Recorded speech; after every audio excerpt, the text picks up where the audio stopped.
Hello दोस्तों, कैसे हैं आप सब लोग।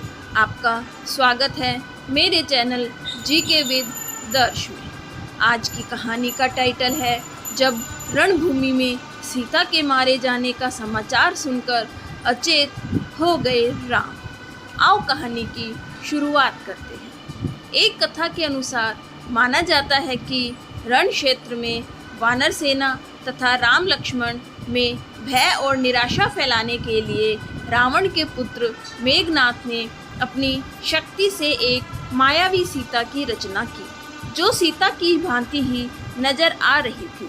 मेघनाथ ने उस मायावी सीता को अपने रथ के सामने बैठाकर रण क्षेत्र में घुमाना प्रारंभ किया। वानरों ने उससे सीता समझकर प्रहार नहीं किया।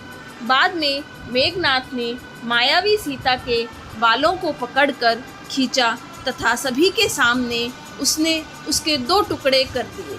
यह दृश्य देखकर वानर सेना में निराशा फैल गई। सभी सोचने लगे कि जिस सीता के लिए युद्ध कर रहे हैं वह तो मारी गई, अब युद्ध करने का क्या फ़ायदा। चारों ओर फैला खून देखकर सब लोग शोकाकुल हो उठे।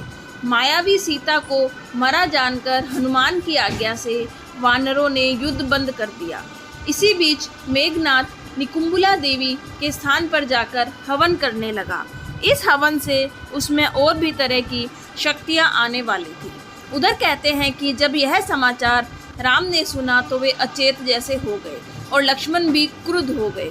लेकिन विभीषण ने सभी को अनेक प्रकार से समझाया तथा विभीषण ने कहा कि रावण कभी भी सीता को मारने की आज्ञा नहीं दे सकता, अतः ये निश्चय ही मेघनाथ की माया का प्रदर्शन है, आप निश्चिंत रहिए। फिर विभीषण ने लक्ष्मण और राम को मेघनाथ की मायावी शक्ति के साथ यह बताया कि ब्रह्मा ने अनेक वर देते हुए यह भी कहा था कि यदि तुम्हारा कोई शत्रु निकुंबला में तुम्हें यज्ञ समाप्त करने से पूर्व युद्ध करेगा तो तुम मार डाले जाओगे। विभीषण ने बताया कि यही वक्त है मेघनाथ को मारने का। अंत में लक्ष्मण ने मेघनाथ का वध कर डाला। बाल रामायण की एक अन्य कथा के अनुसार जब भगवान राम के सेतु बंध बनाकर युद्ध की सभी तैयारियां पूर्ण कर ली, तब रावण ने अपनी माया से एक सीता के सिर को राम व हनुमान के सामने ही देखते देखते ही काट कर फेंक दिया। यह देखकर राम विभीषण को धिक्कारने लगे कि मेरा समुद्र को लांघना, उस पर पुल बंधवाना निरर्थक हो गया।